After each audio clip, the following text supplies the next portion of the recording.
My sister Vanessa announced she was the executor the way she announced everything, like the room belonged to her. We were still standing in my grandfather's kitchen, the air heavy with the smell of stale coffee and sympathy casseroles, when she set a manila folder on the table and said, "I've already started handling the estate." No one asked her to. No one voted. She just said it, smiling like she'd been waiting for Grandpa's chair to empty. My aunt's eyes flicked to me, then away. My mother kept her hands folded, quiet in that cowardly way people get when conflict might splash on them. Vanessa leaned toward me and lowered her voice. "You'll get what you're given," she whispered. "Don't make this ugly." I didn't argue. I didn't give her a fight she could twist into a story later. I just looked at the folder. On top was a document with a bold title and a seal that looked official enough to fool anyone who wanted to believe her. Letters, testamentary. My name wasn't on it, Vanessa's was. She tapped it once with a manicured fingernail. "See? Court appointed." Then she slid her phone out and started typing like she was doing me a favor. "I'm calling the bank next," she said aloud. "I'm freezing accounts until I decide what's distributed." I kept my face still, but my stomach tightened, because Grandpa didn't trust Vanessa with a spare key, let alone an estate. He used to say it plainly right in front of her, like he was describing the weather. "Vanessa loves money more than she loves people," he'd say, calm as stone. Vanessa would laugh like it was a joke. It never was. She started moving through the kitchen like she was inventorying it, opening drawers, glancing into cabinets, checking the lock on Grandpa's office door. "Make sure nobody takes anything," she said loud enough for the room. "Executors have a duty." My hands stayed by my sides. My voice stayed even. "Which court?" I asked. Just one question, clean. Vanessa's smile tightened for a fraction of a second. "Probate division," she said quickly. "Downtown." "Case number?" I asked. Her eyes flashed. "It's in the paperwork," she snapped. "You don't need to interrogate me." I nodded once like I accepted that. I didn't. I stepped into the hallway, pulled out my phone, and did what I always do when Vanessa performs. I documented. I took a photo of the folder cover, a photo of the letters, a photo of her name, typed as executor. I zoomed in on the seal, at the date, the signature line. Then I opened my notes app and wrote a single line, "Verify with bank before speaking to anyone else," because Grandpa had always kept one part of his life separate from family noise, his trust department, his bank. He used to tell me, "Banks don't care who cries. They care what's signed." Vanessa came into the hallway behind me, voice sweet again. "Don't be dramatic," she said softly. "I'm trying to keep this from becoming a mess." I looked up slowly. "Then it shouldn't be hard to show me the real court filing," I said. Her face hardened. "You want to fight," she said. "No," I replied. "I want the record." Her jaw tightened. "Fine," she said and leaned closer, breath sharp. "Go waste your time. They'll tell you what I told you." She walked away like she'd already won. I didn't go back into the kitchen. I didn't wait for her to call the bank and poison the story first. I drove straight to Cedar Hollow Bank, the branch where Grandpa had his estate accounts and his safe deposit box. The lobby was quiet in that polished way money always is. Clean glass, muted voices, pens chained to counters like, "Trust is dangerous." I walked up to the front desk and set my ID down. "My grandfather passed," I said calmly. "Harold Mercer. I need to speak to someone in estate services." The receptionist's expression shifted. Professional sympathy, then recognition. "One moment," she said and picked up the phone. A minute later, a woman in a navy blazer appeared and held out her hand. "Julia Sato," she said. "Trust in Estates. Come with me." Her office was small, private, and soundproof in the way banks prefer when the truth might get loud. She didn't offer me water. She offered me a chair and a screen. "Tell me what you need," she said. I placed my phone on the desk, opened the photo of Vanessa's letters, and slid it toward her. "My sister is claiming she's the executor," I said evenly. She's already telling family she's freezing accounts and distributing assets. Julia's eyes didn't widen. They narrowed. "Did you receive any official notice from the court?" she asked. "No," I said. "Only what she waved around." Julia nodded once, turned to her computer and typed quickly. "I'm going to pull the estate file we have on record," she said. "If probate has issued letters, we'll see it. If it's a trust administration, we'll see that too." I kept my hand still in my lap. My voice stayed calm. "Please show me whatever identifies the real executor," I said. Julia clicked through a few screens, then paused. Not long, just long enough to feel it. Then she turned the monitor slightly toward me. "Ms. Mercer," she said quietly, "that's not the executor." My pulse stayed steady, but my skin went cold. Julia tapped the screen once. "The executor on file is listed as Maya Mercer." Me. My sister's name wasn't anywhere near the roll. I didn't let myself exhale yet. I didn't want relief. Relief makes people sloppy. "Can you show me the document that establishes that?" I asked. Julia nodded and clicked into another tab. "This is the estate directive packet your grandfather filed with us," she said. "We keep copies for verification and fraud prevention." Fraud prevention. She opened a scanned page, then another.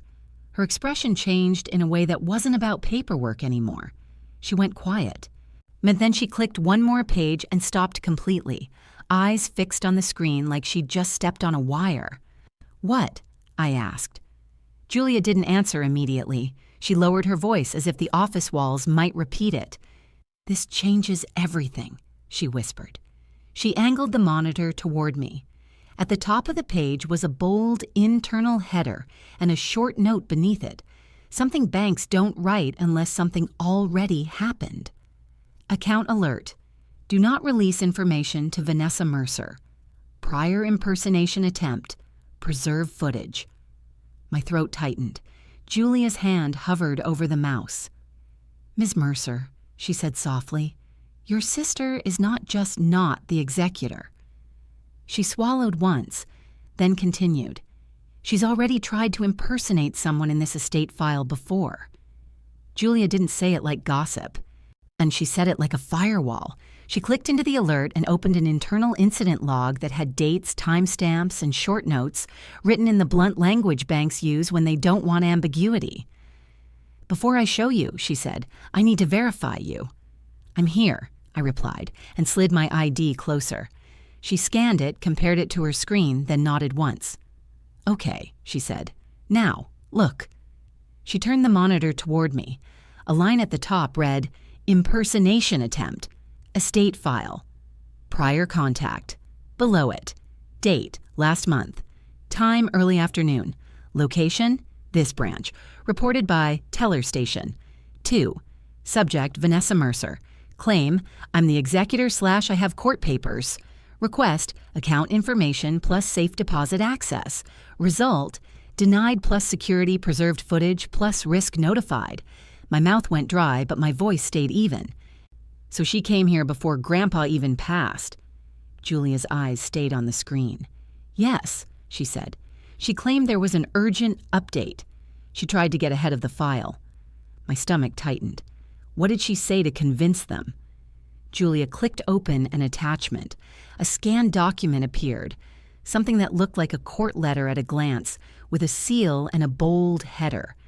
Then Julia zoomed in on the bottom corner, and her finger tapped one small line that changed the whole document. Sample, for reference, not valid for filing. It wasn't a real court order. It was a template. "She brought a sample," I said quietly. "She brought a sample and acted like it was issued," Julia corrected. "She also tried to use urgency to force a mistake." I stared at the screen, then looked up. Did she get anything? Julia shook her head. "No," she said. "But she got close enough that we flagged her permanently in the estate profile." She clicked again, and a second page opened, this one titled Restricted Party List. It wasn't long, just 3 names, Vanessa Mercer, and, my throat tightened, my parents. Julia watched my face. "Your grandfather filed these restrictions," she said, "with us, before his death.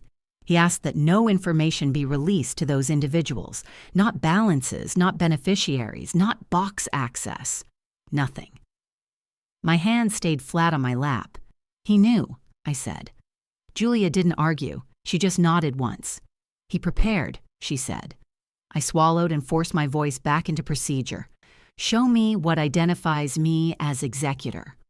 Julia clicked into the directive packet again and opened a page labeled Estate Account Authorization, Executor Verification.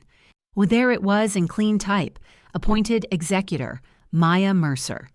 Then beneath it, an additional note. If any party presents letters naming Vanessa Mercer as executor, treat as suspected fraud and contact risk immediately. My skin prickled. "He wrote that," I said. "Yes," Julia replied quietly, "and he added something else." She opened one more page. This one wasn't typed. It was scanned handwriting in Grandpa's familiar slanted script, the kind that always looked calm even when it wasn't. Julia didn't read it out loud right away. She let me see the first line myself. "If Vanessa tries to take control, do not warn her. Call my attorney. Protect Maya." My throat tightened in a way I didn't let show. Julia tapped the bottom where an attorney's name and number were written. "Graham Lyles," she said. "Now we have him on file as the estate council contact." I nodded once. "Call him," I said. Julia's eyes flicked to mine. "I can notify him that the restricted party is attempting contact," she said. "Yes." "Do it," I replied, "and lock everything down." Julia didn't hesitate. She clicked into the estate profile and selected a set of controls with names that sounded boring and felt like oxygen. Information release hold box, access restriction, in-person verification, required fraud escalation. Active. She pressed confirm. Then she stood and opened her office door slightly. "Riley," she called. A man appeared in the doorway, tall, calm, with a bank security badge clipped to his belt. He didn't look like a cop. He looked like someone trained to keep chaos from becoming a scene. "Yes," Riley said. Julia spoke in a low voice. "When I need lobby coverage and preservation," she said. "Estate file, restricted party, may return." Riley nodded once and walked away without a question. I watched him go, then turned back to Julia. "Did you save footage of her last attempt?" I asked. Julia clicked once. "We preserved it," she said. "Do you want to see?" "Yes," I replied. She opened a video, still, no sound, a timestamp in the corner. Vanessa at the front desk, hair perfect, posture confident, leaning in like she owned the counter, and next to her, my mother watching. My stomach tightened, but my voice didn't change. "So it wasn't just Vanessa," I said. Julia's tone stayed flat. "No," she said. "Your mother wasn't speaking. She was there to validate, to look harmless." Vanessa in the still had a folder, same kind she'd slammed on Grandpa's kitchen table today. Julia clicked again, a second still.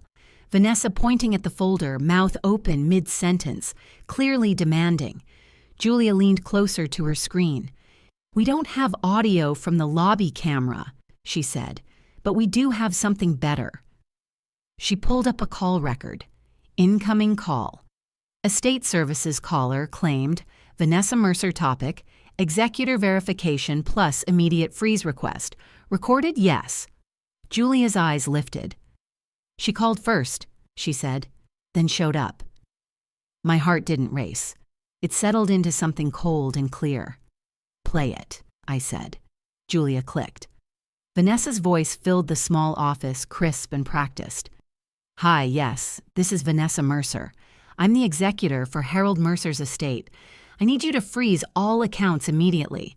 Wait, and I need access to the safe deposit box because there are documents that must be secured." Then a pause, like she was listening. Her tone sharpened. "No, you don't understand. My sister is unstable. She'll try to take things. I'm trying to protect the estate." I didn't blink. Julia stopped the recording and looked at me. "That's why your grandfather's note mattered," she said quietly. He anticipated this exact play. My voice stayed calm. "Can you export that recording?" I asked. "Yes," Julia said. "It's preserved." "And the bank will cooperate if I file a report?" I asked. Julia's expression stayed careful. "We'll cooperate with law enforcement requests," she said, "and we'll file our own internal report as well. But I need you to be prepared. Your sister is going to escalate when she realizes she can't bully this." I nodded once. "Our letter," I said. Julia's phone buzzed on her desk. She glanced at the screen and her face tightened slightly. "What?" I asked. She didn't answer with feelings. She answered with facts. "Front desk just flagged an arrival," she said quietly. "A woman asking for estate services by name." My stomach didn't drop. It hardened. Julia looked at me. "Do you want to stay back here while we handle it?" she asked. "Or do you want to be seen?" "I don't want to talk to her," I said evenly. "I want her on the record." Julia nodded once. "Then you'll stay here," she said, "and we'll let security do the talking." She stood, opened her door wider, and spoke to Riley in the hallway with a calm that sounded like policy. "Restricted party is here," she said. "Proceed." Through the glass wall, I could see the lobby now, people waiting, pens moving, with phones in hands. Then Vanessa appeared at the estate counter, smiling like she'd brought flowers instead of fraud. She leaned in, voice loud enough to carry, and said the sentence she'd rehearsed for an audience. "I'm the executor. I'm here to handle my grandfather's accounts." Riley stepped into view beside the teller station, posture relaxed, hands visible, voice low. And even from where I stood, I could see Vanessa's smile falter as soon as he said the one thing she hadn't planned for. "Ma'am," Riley said calmly, "you're listed as a restricted party on this estate file." Vanessa's head snapped up. "That's impossible," she said too fast. Riley didn't argue. He just repeated it like a door code. "It's on record," he said, "and we've preserved your prior attempt." Vanessa's smile came back, thin, sharp. "Then call my sister," she said. "Oh, she'll tell you I'm authorized." Riley's tone didn't change. "Your sister is the executor on file," he said, "and she's here with identification." Vanessa went still, not because she was surprised, because she realized she'd been performing into a camera the whole time, and she hadn't come alone. My mother stepped into frame behind her, eyes flicking around the lobby like she was searching for witnesses. Vanessa leaned closer to the counter, voice dropping into a hiss, the kind that turns sweet the second someone looks over. "Tell her to come out," Vanessa snapped. Riley didn't move. "No," he said calmly. "Not today." And in the silence that followed, Vanessa did what she always does when she's blocked. She pulled out her phone, turned slightly toward the waiting area so people could see her face, then started dialing like she was calling in something bigger than a tantrum. Julia stood beside me in her office doorway and said very quietly, "She's calling someone she thinks can override this." Then Riley's radio crackled once, and his voice came back low, controlled. "She just asked for police," he said.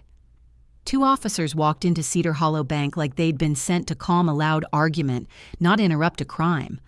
They were polite at first, hands visible, voices low, scanning the lobby the way cops do when they're trying to decide who's performing and who's actually dangerous.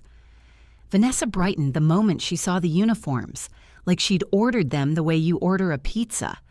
"Thank God," she said loudly, turning so the waiting area could hear her. "I'm the executor of my grandfather's estate. We're in the bank is refusing to cooperate. My sister is unstable and—" Officer Ramirez lifted one hand. "Ma'am," he said evenly, "tell me what's happening without diagnosing anyone." Vanessa's smile tightened. "Fine," she said. "I'm the executor. I have court papers. They're refusing to release information, and they're hiding behind policy because my sister—" Riley, the security officer, stepped in beside the estate counter. Calm posture, no ego. "Officers," he said. "This is an estate services matter with a restricted party alert. The bank requested your presence because the individual at the counter has been flagged for prior impersonation attempts." Vanessa's head snapped toward him. "That's a lie." My mother stepped forward behind her, voice sweet like syrup. "Officers, we're just trying to protect the estate," she said softly. "When my daughter can get confused." I stayed in Julia's office, just out of sight, watching through the glass wall. My hands were still on my folder. My heart wasn't racing. It was doing that heavy, slow thing it does when I'm watching someone try to rewrite reality in public. Officer Ramirez looked between Riley and the counter. "Who called us?" he asked. Riley nodded toward Julia's office.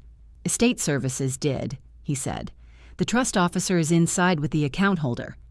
Vanessa leaned in, voice rising. "Account holder," she repeated. "He's dead." Officer Ramirez didn't react to her volume. "The executor is also the person authorized to speak," he said, "and we need to verify that." Vanessa slapped her manila folder on the counter like a gavel. "Verify," she said, loud enough for the lobby. "Here, letters testamentary, court appointed. My name." Officer Ramirez didn't grab the folder. He looked at Riley first. "Is she listed as restricted?" he asked. "Yes," Riley replied. "Then she's not handling anything until we verify," Ramirez said calmly. Vanessa's eyes flashed. "You don't understand," she snapped. "My sister is trying to steal. I'm stopping her." Julia's voice came through Riley's earpiece, quiet, controlled.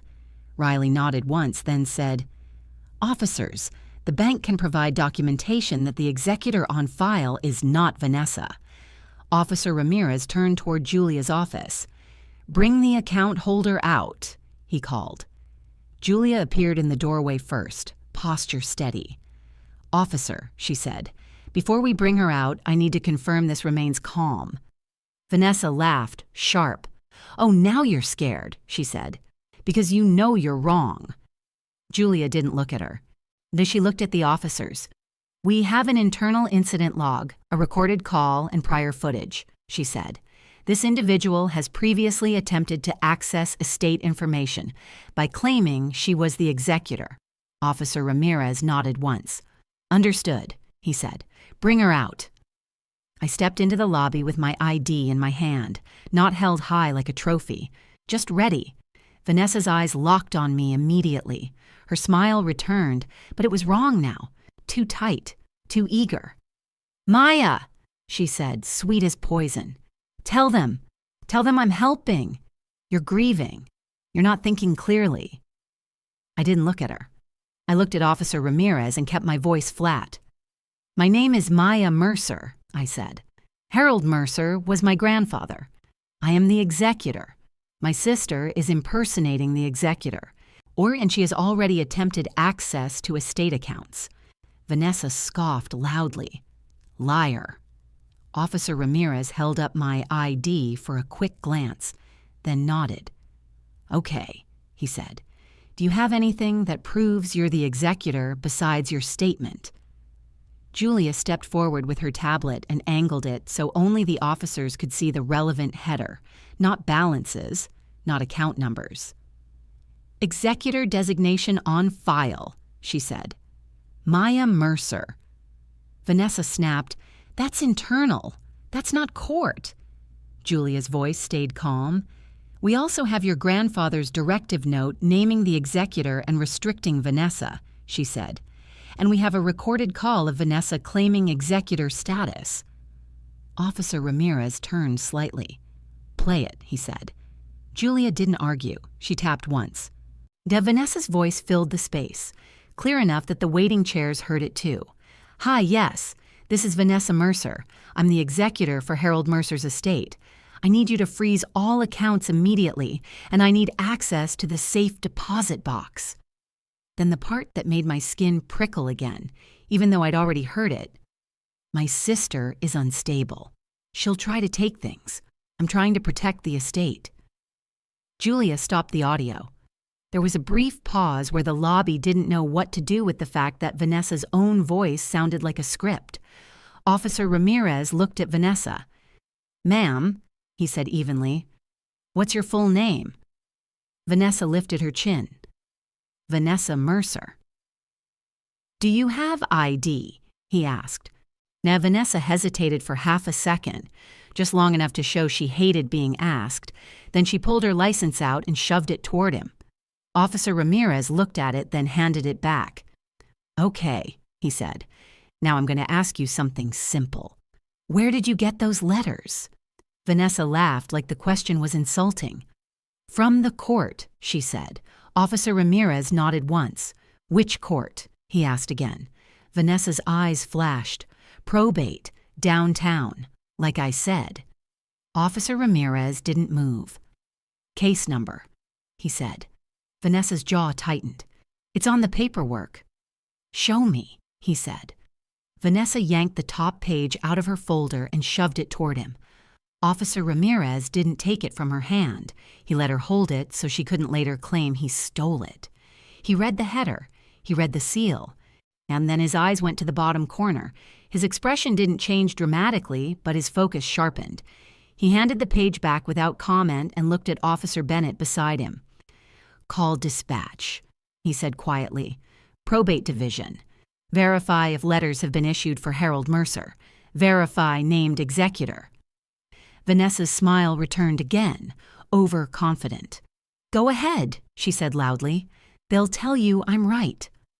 My mother stepped in with soft tears. "Officer, please," she said. "My girls are fighting. Vanessa is just trying to keep things from getting messy." Officer Ramirez didn't look at her. "Ma'am," he said, "step back." My mother blinked, offended. Vanessa's voice rose. "Don't talk to my mother like that." Officer Ramirez stayed calm. "Then don't bring your mother into a fraud complaint," he replied. That word, fraud, hit the lobby like a slap. Vanessa's eyes widened for half a second, then she tried to flip it. "Fraud?" she scoffed. "She's delusional." I didn't answer. I didn't defend my sanity like it was a debate topic. I opened my folder and slid one page to Julia, then to the officer, face down, controlled. "The bank has an incident log from last month," I said calmly. "My sister tried to access the safe deposit box before my grandfather even passed." Vanessa snapped. "That's not true." Julia's tone stayed flat. "It's documented," she said, "footage preserved." Officer Ramirez's radio crackled softly as dispatch came back. He put it on speaker, a dispatcher voice professional and bored in the way bureaucracy always is. "Probate confirms no letters testamentary have been issued to Vanessa Mercer for Harold Mercer's estate. Executor on file, petition pending, names Maya Mercer. If you have documents claiming otherwise, probate requests they be preserved as potential counterfeit filings." The lobby went silent. Not dramatic silence. The kind of silence where everyone's eyes moved to the same person at the same time. Vanessa didn't blink for a beat, then her face shifted into anger so fast it looked like panic. "That's impossible," she snapped. "They made a mistake." Officer Ramirez's gaze stayed flat. "No," he said. "You did." My mother made a small sound in her throat, like she'd been holding a breath and just realized it wasn't safe to exhale. Vanessa's voice rose, sharp and brittle. "This is harassment." Officer Ramirez held out his hand. "Ma'am," he said, "give me the letters." Vanessa clutched the folder tighter. "No." Officer Ramirez's tone didn't change, but the words did. "Those documents may be counterfeit," he said. "Probate requested preservation. If you refuse, I document it and we escalate." Vanessa's eyes flicked toward the doors. Officer Bennett stepped slightly to the side, not blocking aggressively, just present. Vanessa's chest rose and fell once, sharp. "Fine," she hissed, and shoved the folder toward Ramirez like she wanted it to bruise him. Officer Ramirez took it carefully, like it was evidence, not paper. He flipped to the notary section, then the signature lines, then the stamp. He didn't say what he saw yet, but his eyes narrowed. Then he looked at Julia. I need copies of your internal executor designation and the restricted party note, he said. Julia nodded once. Already prepared, she replied. Officer Ramirez looked at me. Ms. Mercer, he said, do you want to file a formal report for impersonation and attempted estate fraud? Yes, I said. Vanessa laughed, high and ugly. You're really doing this, she spat. I didn't flinch. You started it, I said quietly. Officer Ramirez turned to Vanessa again. Ma'am, he said, do you have any other copies of these documents? Vanessa's eyes darted. Too fast. And that was when Julia's phone buzzed on her desk behind the counter. She glanced at the screen, then looked up at me with a calm that didn't match what she'd just read. What? I asked softly. Julia's voice dropped. Your sister just called our trust hotline again, she said, from the lobby. She told them you're threatening her and demanded an emergency freeze. Vanessa's head snapped toward her, because she hadn't expected the bank to track her lies in real time. Officer Ramirez's gaze sharpened. She called while standing here, he said. Julia nodded once. Recorded line, she replied. Officer Ramirez exhaled slowly, then spoke into his radio. Requesting Financial Crimes Unit, he said calmly. Potential counterfeit probate documents, bank impersonation, recorded calls. Vanessa's face went pale, just slightly, then hardened again like she could will it back. My mother stepped closer to Vanessa, whispering something frantic into her ear, and I watched Vanessa lift her phone, thumb moving fast across the screen, not to call a lawyer, but to text someone else, someone she thought could still save her.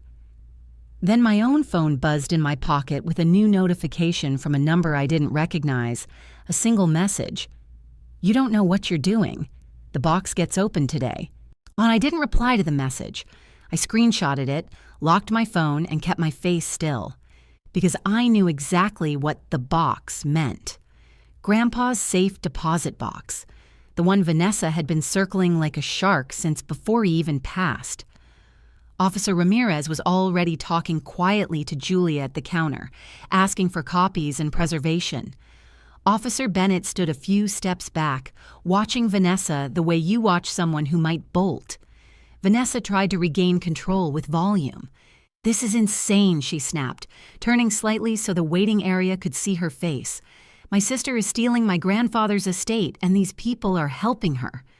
Nobody rushed to comfort her, because her own voice was on the bank's recording now, claiming executor status while standing in the lobby. Now, when the dispatcher had just said the words, counterfeit filings out loud. Julia came around the counter with a slim folder. She handed it to Officer Ramirez. Executor designation on file, she said. Restricted party directive, incident report from last month, and the recording reference. Officer Ramirez nodded, flipped through the pages quickly, then looked at me. Ms. Mercer, he said, what is in the safe deposit box that matters today? I didn't guess. I didn't dramatize. I don't know, I said calmly. But my grandfather told me not to open it until I had counsel present. He said it contained documents that would keep things honest.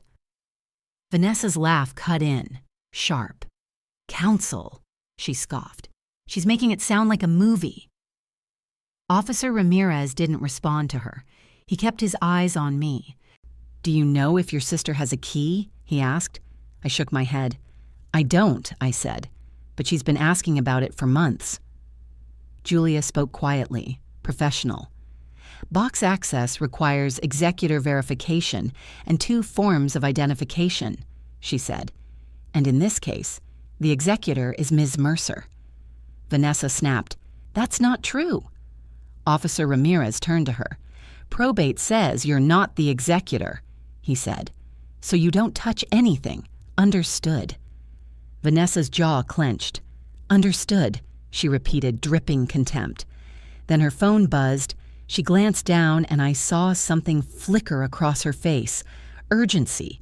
She looked up at my mother and whispered fast, too quiet for the lobby, but loud enough for the mic on the security counter to catch fragments.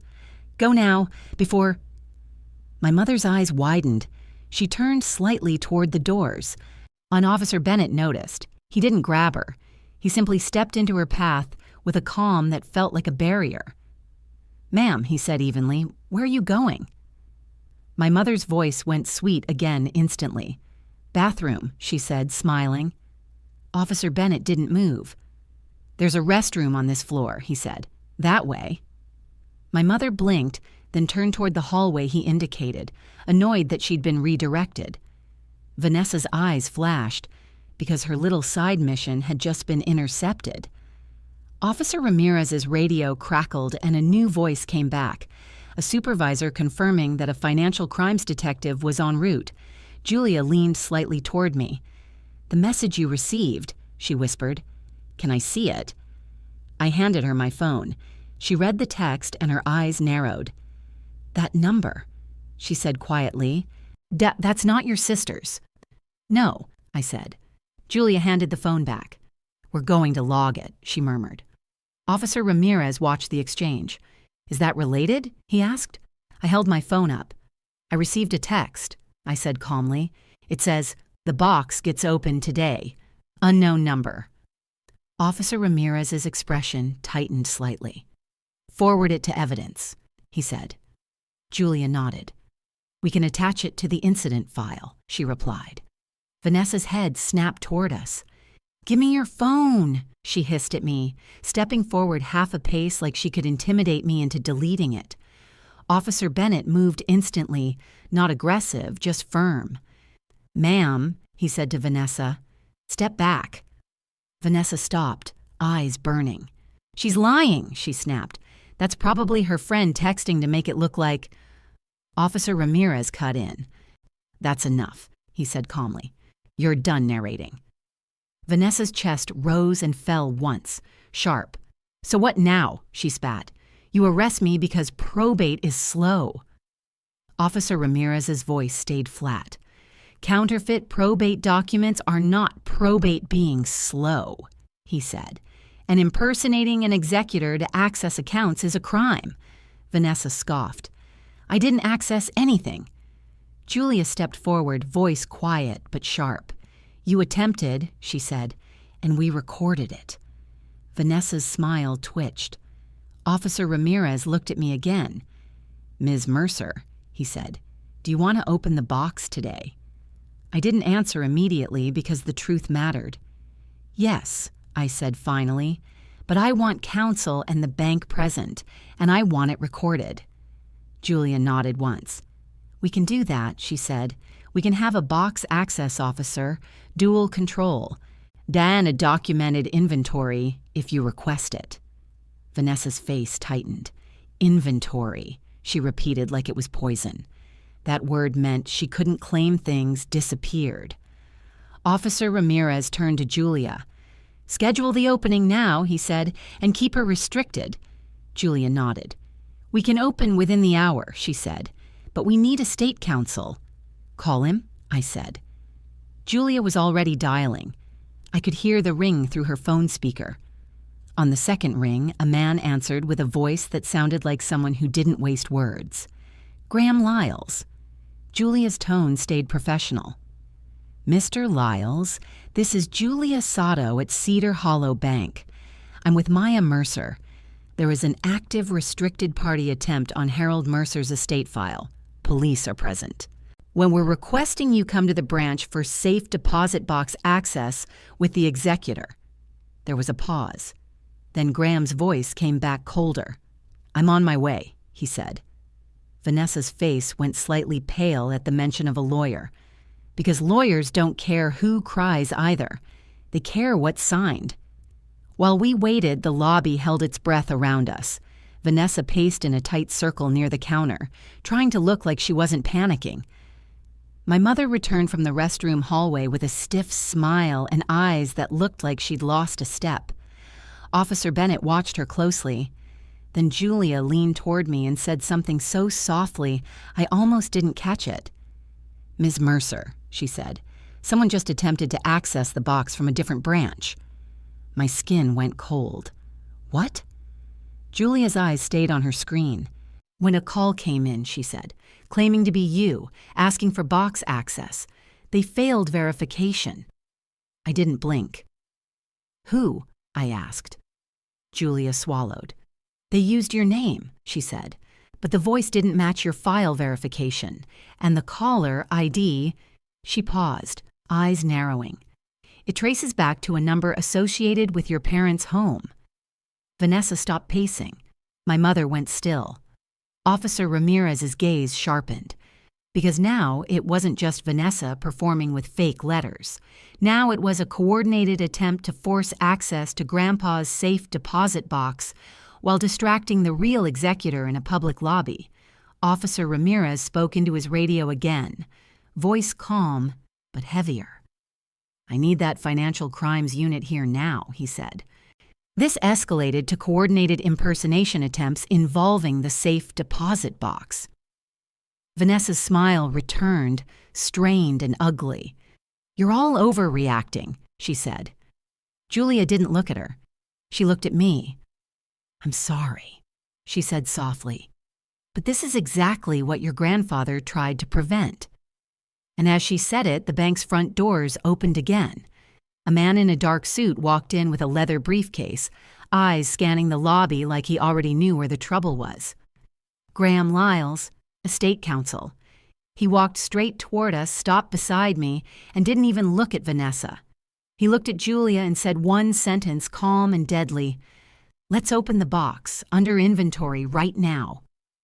The bank's safe deposit area was behind two locked doors and a hallway that smelled like metal and cold air conditioning. Julia led the way. Graham walked beside me, briefcase in hand. Officer Ramirez followed with Officer Bennett a few steps behind, their presence quiet but unmistakable. Vanessa tried to follow like she belonged there. Riley stepped in front of her smoothly. Ma'am, he said, you can't enter the vault area. Vanessa's eyes flashed. I'm the executor. Officer Ramirez didn't even turn around this time. No, you're not, he said calmly. And if you keep pushing, you'll be removed. My mother hovered behind Vanessa, lips pressed tight, eyes darting like she was calculating what could still be salvaged. Graham stopped at the second locked door and looked back for the first time. His face held no emotion, just control. Ms. Mercer, he said to Vanessa, voice flat, you are not authorized for vault access under any interpretation of the will. Vanessa scoffed. Oh, so now you're her lawyer, she snapped. I'm Harold Mercer's estate counsel, Graham replied, which means I represent the instructions he left behind, not your feelings about them. Vanessa's mouth tightened. You're all acting like I'm a criminal. Graham's tone didn't change.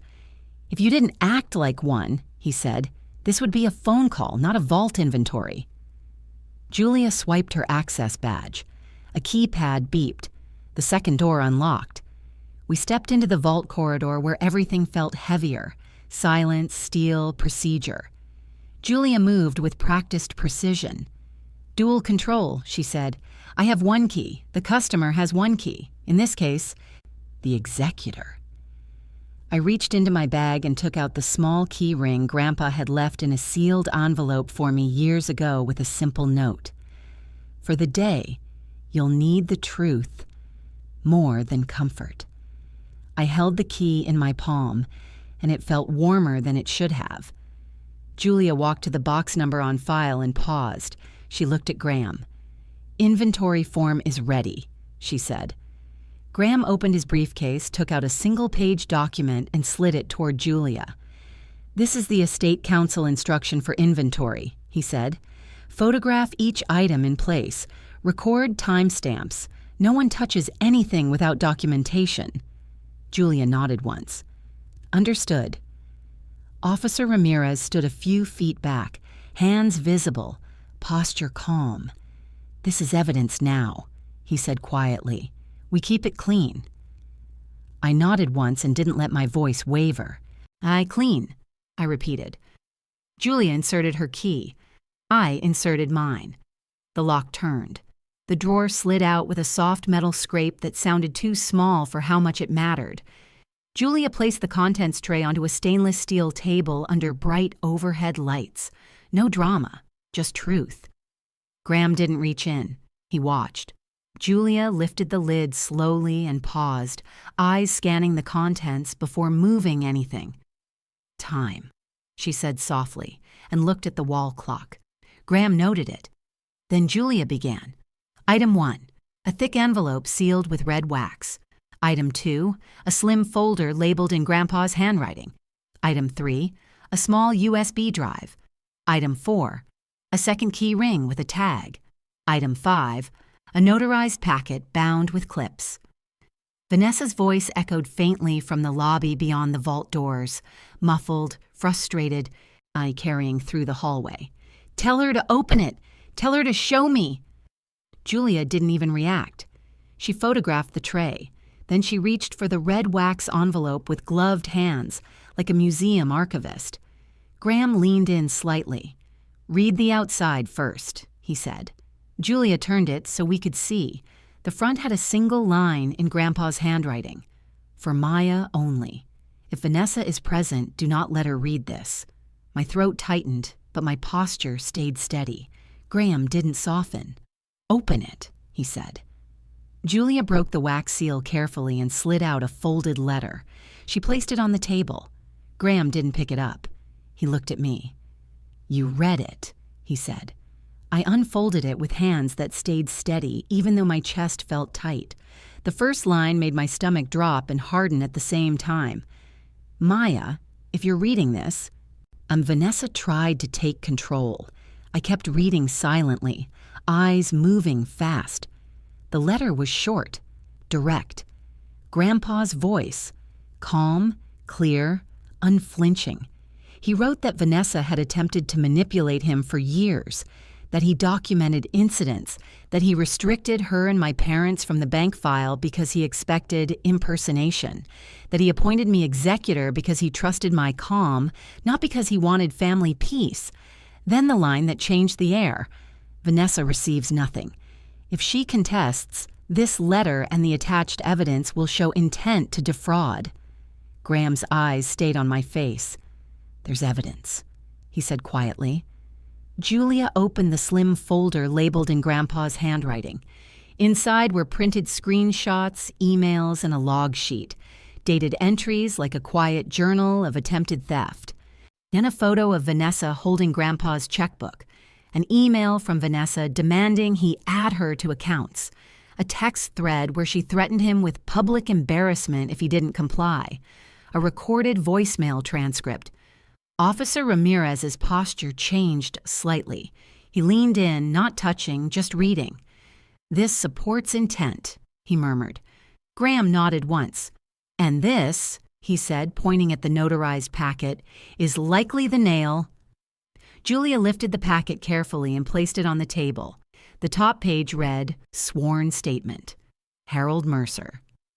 Graham's eyes narrowed at the notary block. "That's a valid notarization," he said quietly. Julia flipped one page, then another, photographing each before turning. The sworn statement wasn't long, but it was brutal in its calmness. Grandpa stated that Vanessa had attempted to impersonate him for financial access, that she had tried to obtain estate control before his death, that he had reason to believe she would use counterfeit probate documents, that any paperwork naming her executor should be treated as fraudulent. Then he listed names: Vanessa, my mother, my father, all named directly in a sworn statement with dates and descriptions. Officer Ramirez exhaled slowly. "This is the kind of document that turns family conflict into charges," he said. Graham nodded. "Exactly," he replied. Julia tapped the USB drive. "What is that?" she asked. Graham's voice stayed flat. "Likely recordings," he said. Officer Ramirez nodded once. "We'll take that through proper chain," he said. "We can image it." I looked at Julia. "Or can you give it to the detective under evidence?" I asked. Julia nodded. "Yes," she said. Officer Ramirez produced an evidence bag and sealed the USB drive inside, marking it with time and case details. Then Julia lifted the second key ring with the tag. The tag read, Storage Unit, Coastal Mini Storage, Locker 17. Vanessa's muffled voice rose again outside. What is she doing in there? Graham didn't look up. That storage unit is likely where he placed additional hard copies, he said. I swallowed once. He planned for everything, I said quietly. Graham's answer was immediate. He planned for betrayal, he corrected. Julia finished photographing the contents and completed the inventory form with Graham's notes. When she slid the box tray back into the steel drawer and locked it, the click sounded final.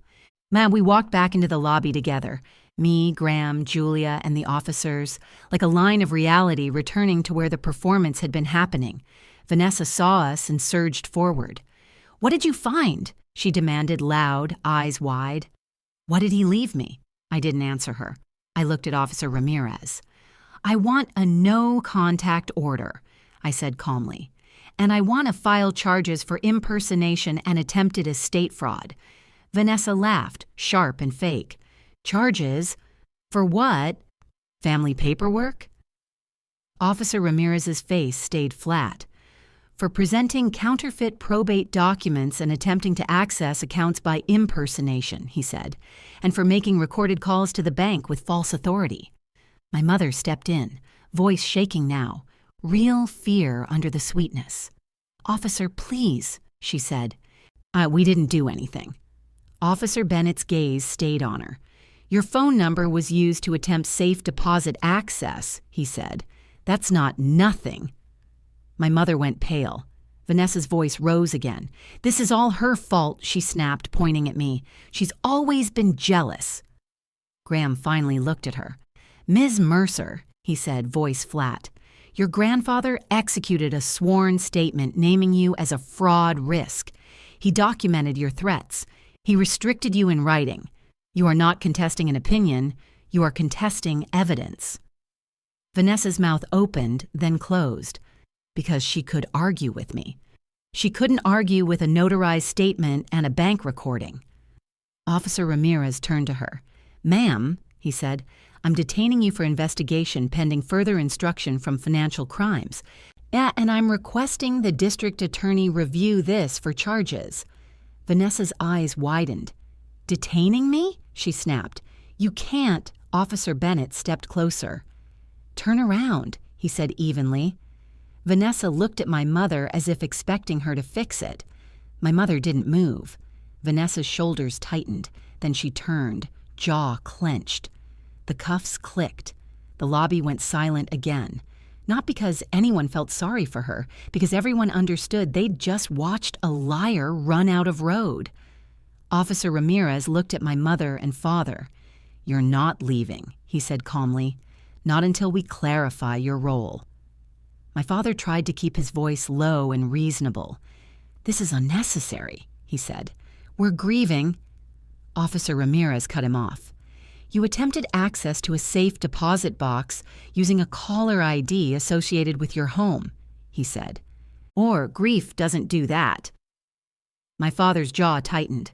Riley moved closer, calm but present, ready to stop anyone from bolting. Julia stood beside me, her voice quieter now. Ms. Mercer, she said, we will only recognize you as executor. We will not accept any future claims from restricted parties. Everything is documented. Thank you, I said, and meant it. The rest moved like procedure. A formal report filed with the bank, a police report filed with recordings and footage attached, a property-level estate freeze placed to prevent new executor claims without probate verification, a no-contact request started through the court, and then, the next week, the probate hearing happened with the truth already sealed. Vanessa's counterfeit letters were entered as evidence of attempted fraud, while Grandpa's sworn statement and documentation were presented by Graham. The judge didn't need a dramatic speech, the judge needed a record. Vanessa was charged with attempted theft by deception, impersonation, and filing forged instruments. The prosecutor pursued it aggressively because of the premeditation. bank recordings, repeated attempts, counterfeit documents, and the safe deposit scheme. My parents didn't escape either. My mother was charged for participating in the impersonation attempt and aiding the scheme. My father faced charges tied to the coordinated effort and the prior incident footage. No contact orders were issued, and restitution and legal fees were assigned as part of the estate resolution. The estate itself didn't get divided by drama, it got distributed by law. And Grandpa's plan held. A month later, then I sat at my kitchen table with the official executor papers in a clean folder and a feeling I didn't expect. Quiet relief. Not because my family finally loved me the right way, but because I stopped waiting for them to. The system didn't punish them because I cried. It punished them because I documented. And the house I walked into now, my life, felt like mine again. If someone in your family claimed they were the executor and tried to lock you out, would you confront them at home? Or go straight to the bank like I did? Tell me in the comments. Subscribe, and I'll see you in the next video.